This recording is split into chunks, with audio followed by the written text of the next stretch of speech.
Hi there.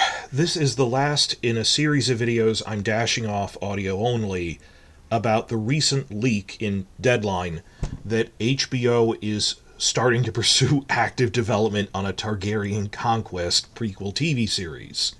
Well, starting with a pilot movie, and then we think this will extend through the reigns of his sons, like a 5-season, 5-act thing, 4 to 5 seasons, through the downfall of Maegor. So this will cover the War of Conquest, then the First Dornish War, then the Faith Militant Uprising. That's what we think we're looking at.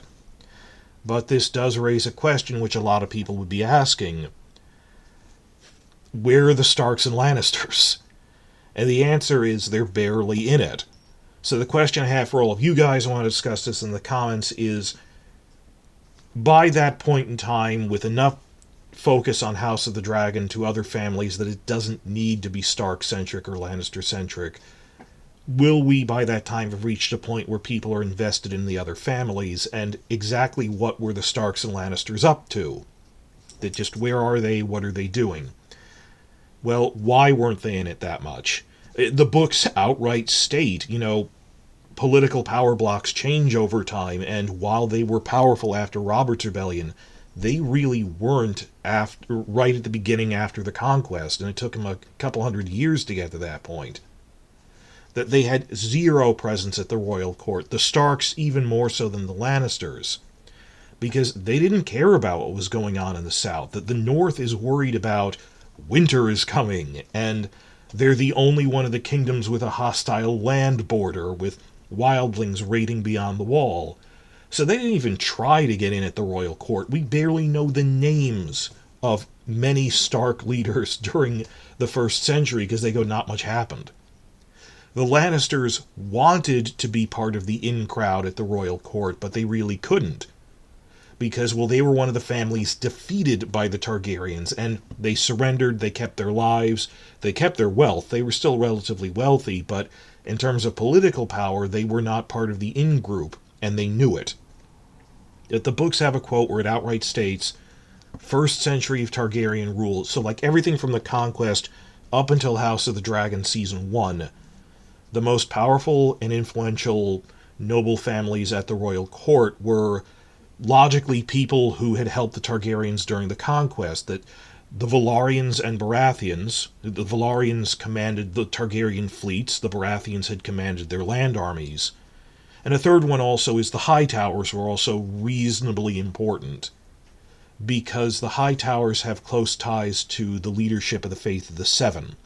Because the Hightowers rule over Old Town, which was the biggest city in the continent before King's Landing, and still the second biggest, and up to that point, it's where the headquarters of the Faith of the Seven was. So they're like in real life how the Medicis and the Borgias dominated the papacy, and through the papacy would wield political influence, that like in every other generation, the High Septon is a younger Hightower brother or a younger Hightower cousin or something. Because they have a hold on the leadership of the Faith, and Aegon wasn't stupid. He knew, even though I defeated them politically, militarily, religious people will keep fighting. They will fight to the death for what they believe in. So the books say Aegon was smart enough to tread lightly around the Faith, always make sure to feast the high towers, give them decently powerful offices on the small council, not to exclude them from things. So those were the three who were really the most powerful up to that point, and it changed as there were various rebellions and civil wars over time, that really, the Starks were not involved in royal politics until Robert's Rebellion. That's when they first started getting involved. So if you're watching Game of Thrones Season 1, you go, well, Robert Baratheon's closest allies, or his greatest personal ally, is Ned Stark, militarily from the war also, and he's married to Tywin Lannister's daughter Cersei, so Tywin is bankrolling his reign. The Lannisters and Starks are the closest allies of the Baratheons and the usurper in Season 1 of The King. Not true at all early on. I tried to explain this when House of the Dragon was starting. I said, even through the reign of Viserys, they were not a presence at court. How much did you see the Starks in Season 1? They have no presence. They're not on the small council. Now, you saw Tywin Lannister, and I've pointed this out. Tywin was the first Lannister on the small council. in 100 years. There had never been a Lannister on the Small Council before. It doesn't outright state this, but if you keep track of, reading through Fire and Blood, we have a list of every hand of the king, every treasurer. At a certain point, you realize there was no one else. There was no empty slot where there was ever a Lannister could have held a position of importance. That we filled in our charts of, okay, who was Hand of the King in what year, Master of Coin in what year.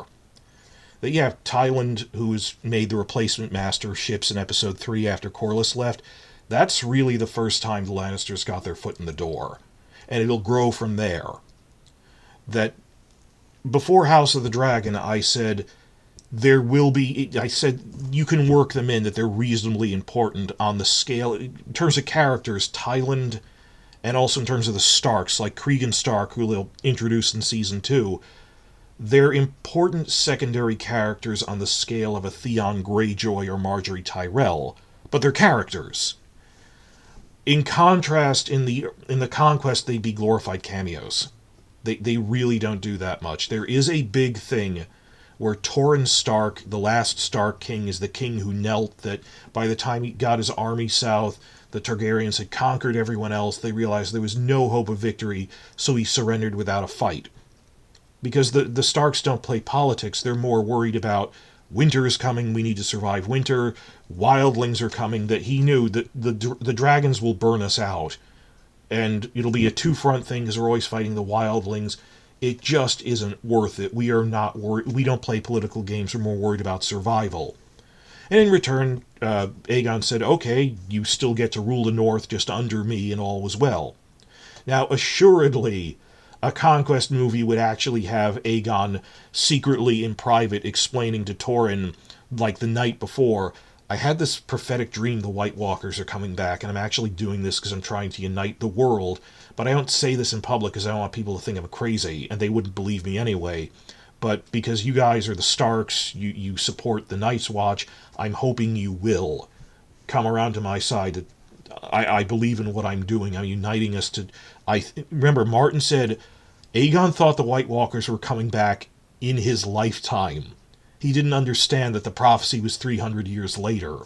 And the first couple of kings would do things that were, why are you giving extra land grants to the Night's Watch? That was the Starks didn't understand why Jaehaerys did that, because they kind of thought it was coming imminently. So they'll probably invent a scene like that, but it would be like one episode of a TV season, or we think season 1 of this is actually going to be a theatrical movie, like a 3-hour movie covering the War of Conquest. From Aegon's landing to his crowning is like going to be a movie. There'll be like a big scene where he discusses this with Torrhen Stark, but after that he leaves the story. And like the only other time they come in would be, again, a cameo at the very, very end, when after the Faith Militant uprising is over, and then Jaehaerys, who's like the middle ground between the Faith Militant and his tyrannical uncle Maegor, who's smashing the Faith Militant, Maegor's overthrown, the surviving Faith Militant are exiled to the Wall, along with the Maegor loyalists. And it's weird, the politics strange bedfellows, they realize we both hate Jaehaerys, so all these guys who are forced to join the Night's Watch decide we're going to join forces against the common enemy and rebel against the Night's Watch, seize control of castles. So the Stark Lord at the time, Alaric's brother, has to raise an army to put down this Night's Watch rebellion, where like a tenth of the Watch, who were former Faith Militant and Maegor loyalists, get this big revolt. But it would be like one episode of season 5. I mean, a prominent episode, but it's still, they're not a thing. The Starks are not a thing in this. And the Lannisters only slightly more, that the Lannisters, Loren Lannister does lead the Field of Fire. The big climactic battle of the Targaryen Conquest is the Lannister kings and the kings of the Reach at the time, the Gardeners, decide we'll join forces to make the biggest land army Westeros has ever seen. 55,000 men, a tenth of it horses, and it's like 2/3 Reach, 1/3 Lannister, but it's this big army. He's one of 2 kings leading it. The Gardener king dies, he survives, and after being captured bends the knee. So Loren Lannister would be reasonably important. He would command the cavalry during the climactic battle, the Field of Fire. So he's in it, but it's not like he's a recurring character. And after that, like in the Faith Militant era, his descendant Lyman shelters Rhaena, Rhaena Targaryen, Aegon's granddaughter. But he doesn't really join the war, doesn't really do anything. He'd be a minor character recurring, but not even as recurring as Tyland was. So you see my conundrum here, that I would work them in as cameos for like an episode about the Night's Watch revolt. It's one episode in season 5, or the Lannisters, more so than House of the Dragon, which has decently prominent Starks and Lannisters in it. There's really not a thing in this. Recurring thing in this, beyond like season 1 or something. So that's the question for the comments. Would the audience revolt against this show? That this is one of the reasons they didn't start with this one. My last video I said one of the reasons they didn't start with it is the Dance of the Dragons has more source material in terms of word and print. It also has decently prominent Starks and Lannisters, which would be better as a direct follow-up to Game of Thrones. I think every other comment I get in these is, why didn't they start with the Conquest? It doesn't really have Starks and Lannisters in it, so it's probably, you have to wean them off of the Stark-Lannister vibe from Game of Thrones when you're interested in the more historical stuff. That only then, that you needed the Dance of the Dragons to bridge them into these other two prominent families in the books who were never mentioned in the TV show by name. The Velaryons and Hightowers, which is stupid because, like, Marjorie Tyrell's mother is a Hightower and she's still alive, you know, but they cut them out. On a historical basis, they needed to explain in House of the Dragon who the Velaryons and Hightowers are, so then people would be more willing to watch a Conquest show where the main political players are the Velaryons, Hightowers, and Baratheons, along with the Targaryens.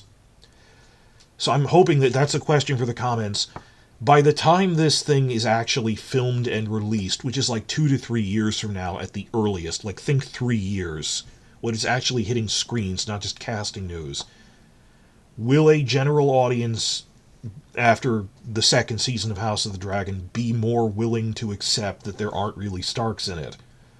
Or do you think there's still diehards who are sore about, we didn't get the Long Night prequel we wanted, even though it was apparently so god-awful that even HBO was willing to take a $30 million loss on not releasing it? It's not always about the Starks. Most prequel eras aren't about the Starks, and the Lannisters don't really feature into them either. It's a whole world of Westeros. They're also thinking of things like Nymeria or Valyria. Or people asking, hey, this is a Valyria show, where's the Starks and Lannisters? It branches out from that. Wow, so do you think that that will actively hinder this show, or have they transitioned enough through House of the Dragon that people go, well, I don't know where the Starks are, but oh, that guy's a Velaryon, I know him.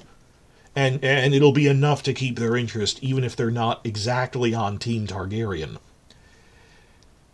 I do hope that a Targaryen Conquest TV show, extending through multiple seasons, the one big draw of it for me, which I haven't mentioned before, is this is a time to do right by Dorne. Whether you like Dorne in the books or not, we got a minstrel show in Season 5. And I say that in the full historical sense of that term. That what the hell was this bad B-movie sex comedy that we got in Season 5 that they apparently wrote on a napkin or something? That I feel I've seen fans of color who were waiting for House Martell to show up in live action and were deeply insulted. I feel bad for them. So, one draw to a Targaryen Conquest show is their main opposition in Season 2 are the Martells. Would continue to be the Dornish into the Vulture King in the Second Dornish War. That Martells are pretty prominent in this. It would be a chance, but if you always stick to the familiar, you never branch out into other things. I've seen people saying, we can never do a Dorne show again. We can't do Nymeria, because Season 5 ruined the Martells forever. I refuse to give Benioff and Weiss that much power that you get to screw something up forever. Like, do we never have, a Batman movie again or a Flash movie again because Whedon screwed something up? Now, that was a one-time problem. We have reboots, we have better writers the next time around. This is a chance to do right by the Martells. Other great houses get involved in this. The Tullys are actually reasonably prominent in this. Because they mentioned that House of the Dragon season 1 when they're with the Blackwoods and Brackens, that it was episode 4. They voluntarily switched sides to the Targaryens because they were being tyrannized by the Ironborn at the time. So the Tullys led the Riverlords in revolt and willingly joined the Targaryens. So they'll be like a Tully on the small council during several scenes. They're reasonably important throughout the run of this. That's my take on it anyway, of what familiar faces would we see or not. It's removed enough that even House of the Dragon could say, well, there's some Starks and Lannisters in it you could point to. This, it's more the other sets of characters. But I am interested in seeing this. I would watch something, I like all of the Seven Kingdoms. I would watch something about the history of House Aaron or something, but that's because we're hardcore book fans. What do you think about the receptiveness of a general audience to moving beyond what they consider the core families?